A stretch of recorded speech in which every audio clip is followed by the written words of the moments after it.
What's good, YouTube? So I did a little video, it was like a vlog of my experience of like packing my car, getting everything situated, and moving out here.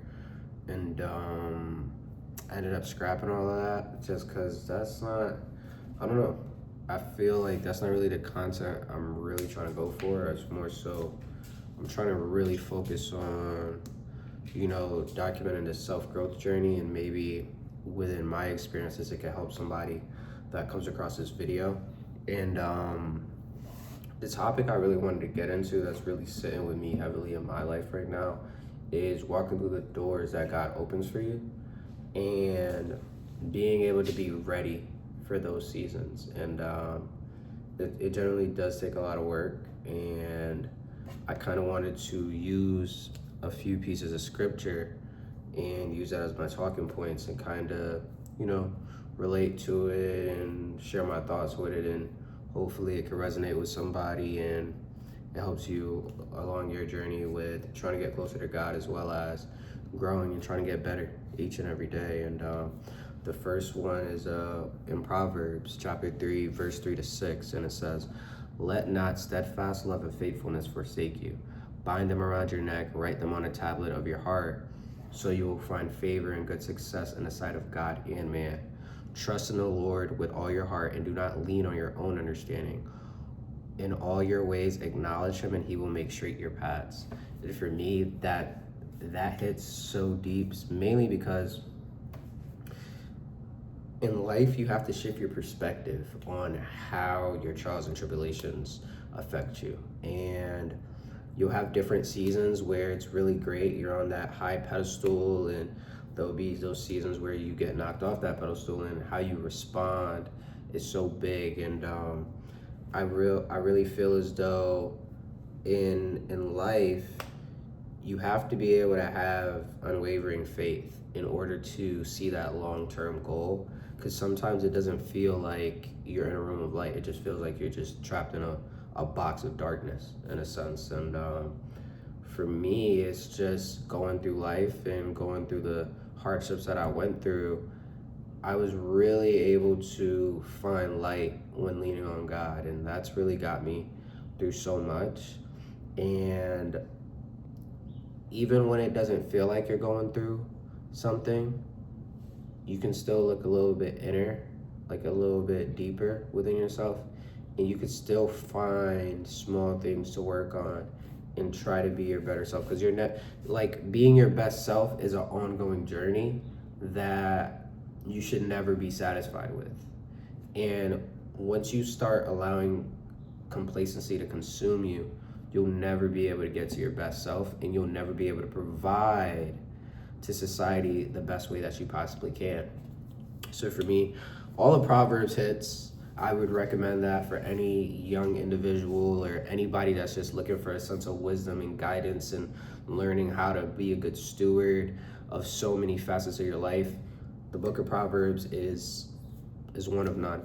And going to another book that I really recommend. It's a very short book. Maybe it would take you about 30 to 45 minutes to finish reading. It's really only a short handful of chapters, but each chapter resonates so deeply with the mind and the flesh. And it's James. And in chapter 1, in the very first few verses, within verses 2 and 4, it says, "Count it all joy, my brothers, when you meet trials of various kinds, for you know that the testing of your faith produces steadfastness. And let steadfastness have its full effect, that you may be perfect and complete, lacking in nothing." So he's telling you that you're lacking in nothing, and you should find joy in all pieces of your life. So this is going to the aspect of suffering. You have to go through some sense of suffering in order to really find enjoyment and fulfillment in the good things, in the fruit of your labor. And that concept of steadfastness is so heavy, because without it, you're probably going to go through life with a sense of meaningless. Like, you'll feel empty inside a bit. And I've been able to apply that to my life in all of the obstacles that I went through and all of the interactions that I've had with people within life. I've been able to find positive outcomes within it all. And it's a very beautiful experience because you could either go through life and have these lens of the world's out to get me, or that I hate the world, or no one's here to help me. But when you really look at it and shift that perspective, it allows you to put your mind in a different gear, and it allows you to extract the most out of situations instead of allowing a situation to consume you. And that's where we come from trauma, and then we allow that trauma to build up and consume us, and then we take that out into all of our interactions within our day-to-day lives. And for James, it's another book that I would recommend reading. I honestly recommend just reading the Bible in general, and then you take that opportunity with yourself and you say, let me apply these. Let me try applying this for 30 days of my life. And then you see if it's beneficial. And for me, I learned this quite recently, and I apply this acronym within the Bible, and it's the basic instructions before leaving Earth. And once you start to apply that and you start realizing, like, wow, like every self-help book that I've read so many different pieces.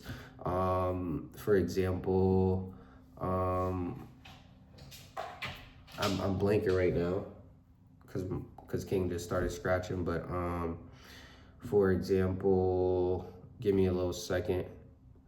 James Allen.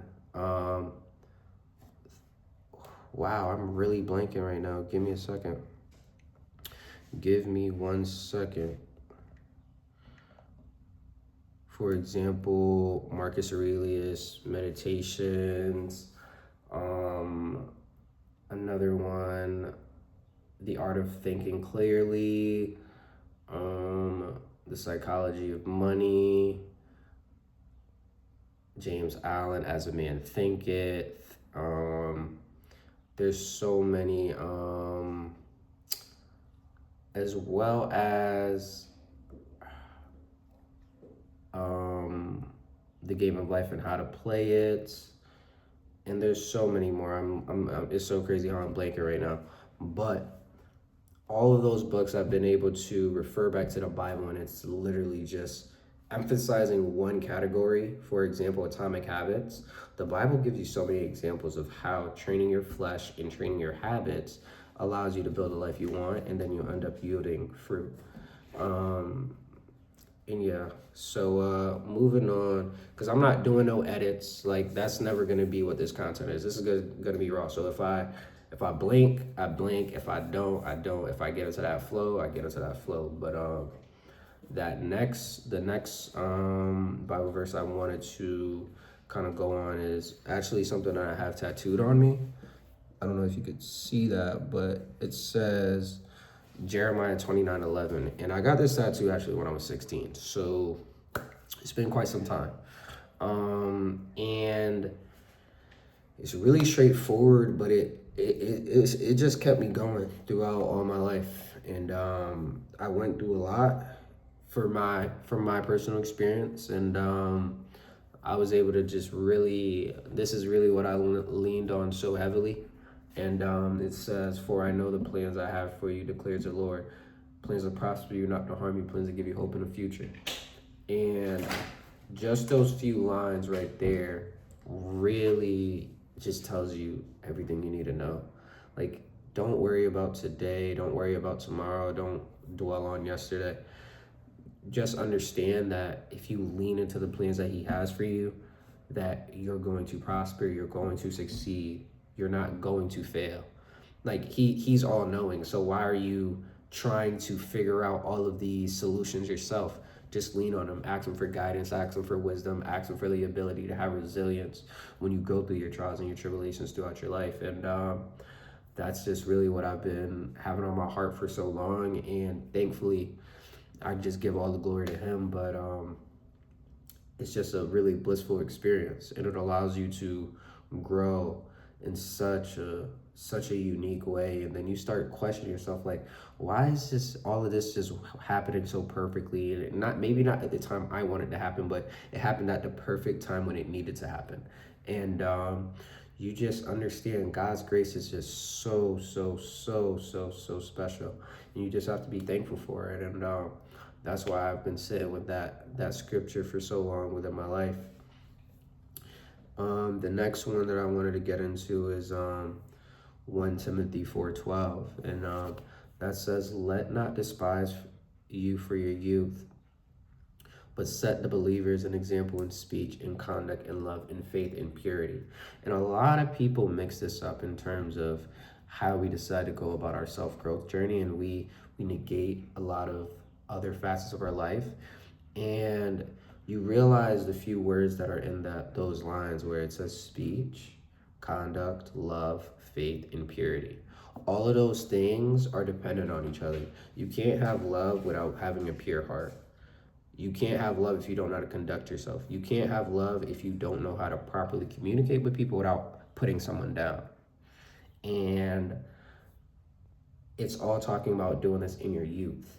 And for you to be an individual and go through life and be oblivious to how grateful it is for you to be able to get up out of bed, go brush your teeth, go use the bathroom, go use your 2 feet without being able to depend on somebody's assistance, and you go open a fridge that's full of food, full of water, and you can go do all of these things. You have 24 hours within your day, and you could do anything that you put your mind to, and you just take that for granted for so many years. At a point in time when you don't have those opportunities to do those things, you start regretting.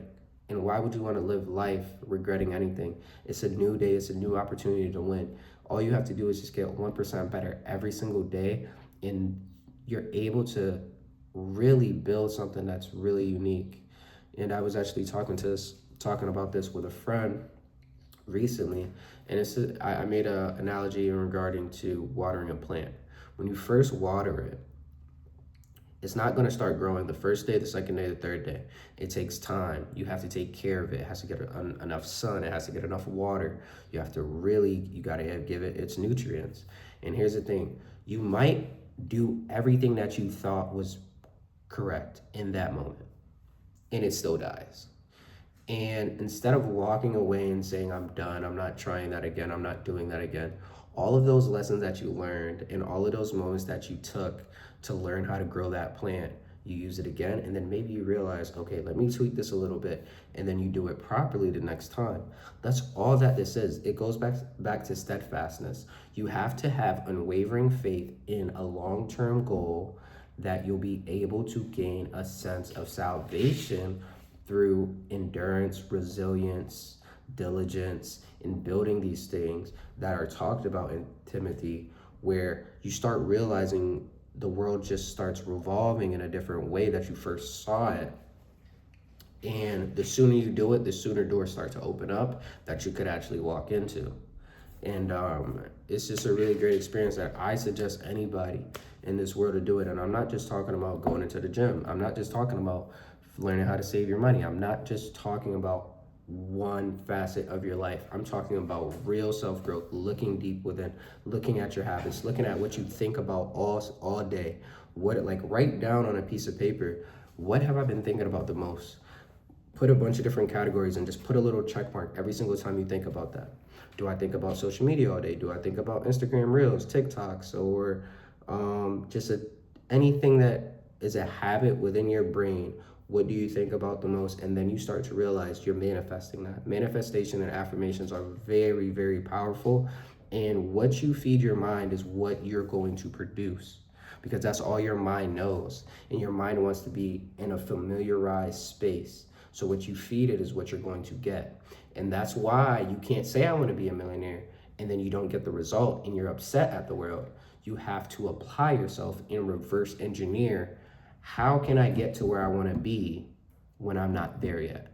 And that kind of goes to my last point I wanted to talk about in this video today, and that's in one of the Gospels, the Gospel of Matthew, and this is in chapter 6, verse 33, and it says, "But seek first the kingdom of God and his righteousness, and all these things will be added to you." And this is all you need to know. This is literally him, Jesus, telling us what you need to do. So he's saying first, you need to seek the kingdom. So when you get into a space and you have a teacher and your teacher tells you to do something in order to pass the test, right? You usually do it so you could pass the test, and you study, and you look at the study guide and the rubric and learn what the test is going to have on it, and then you get all of the knowledge you need. So he's telling us, seek the kingdom first, right? So take the opportunity to seek the kingdom, and then you don't got to worry about anything else. You don't have to ask any more questions because everything else will be added to you. You might not know what you need, but he does. He's all knowing. So if somebody's all knowing, he's seen everything under the sun. He's communicated that to us. He's seen everything under the sun. Everything is vanity at the end of the day. So if you don't want to build a life that is fruitful and prosperous, you can't be upset at the world. And we are at, hopefully who's ever coming across this video, you're at, everybody has the opportunity. It doesn't matter if you're 80, 90, 20, 15, 13. It's a new day and you have a new blessing and a new opportunity to get after it. And your mission isn't over in this world, and you have a great opportunity to change that trajectory completely.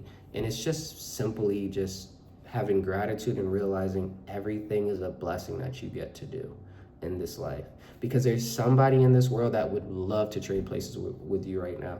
Even though if you feel like you're stuck in that room of darkness, there's somebody that would love to have that opportunity. And I've seen it with my own eyes, and I've even communicated with a few people in Palestine and the things that they're going through, and just a simple meal, just a simple opportunity to be with family, and just the simple resources that we take for granted.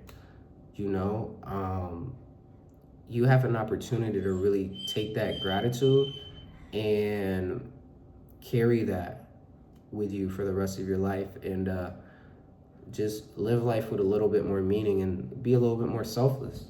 I feel like we're really we're in a society where it's me, me, me. I mean, we're in a capitalistic society, and you have to understand that's just the game that we're playing. But that doesn't mean that you have to fully buy into that. You could learn the system and learn how to make that work for you. And you could give back to people. You could help people. You could inspire people. You could help people and share your resources. Maybe it might not be monetary value, but maybe it's intellectually, or maybe it's even just sitting down and having a conversation with somebody that's been having a really hard time this week, and they just don't really know what's going on, but you're able to talk to them and you just warm their heart a little bit. You allow them to smile when they haven't smiled all week. Some people are just looking for a smile, and it just gets down to that simple aspect of life that so many people just negate, and we just feel like our problems are just so big. And I'm not saying our problems aren't big, but what I am saying is, have you gave yourself the opportunity to sit down in your thoughts and really see what's the root of my problems? And then after that, how can I fix my problems? Let me kind of lean on God, and let me just ask him for some guidance. Let me just sit down and pray real quick before I go to sleep, and just ask God, like, hey, I don't know what's going on right now. I completely don't know where to go. I don't even know what to say to you right now, but just help me. I just need some guidance in this, in this, in this, in this. And he says, ask, you shall receive. So if he's telling me ask and I'll receive, I'm asking.